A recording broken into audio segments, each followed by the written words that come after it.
Hello and welcome. I'm going to be answering NECO 2019 Commerce Objective Past Question 37. The following are trading figures of Rosemary Trading Company for the ended 31st December 2005.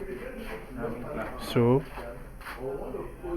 these are the trading figures.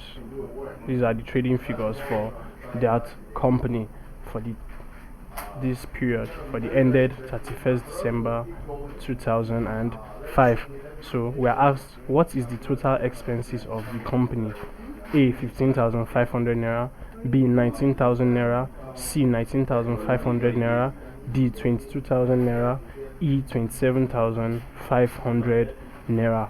Now, total expenses of the company just entails calculating or summing up everything that seems like an expense amongst these figures.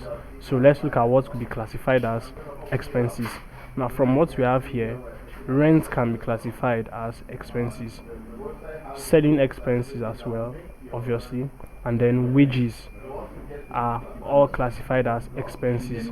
So these three figures, we sum them together to get the total expenses of the company. So that will be 12,000 plus 8,000 plus 7,500. So if you add that together, what you get is 27,500 naira, and that is option E. So E, 27,500 is the total expenses of the company. Please subscribe to this YouTube channel for more videos and for more past questions and answers. Thank you.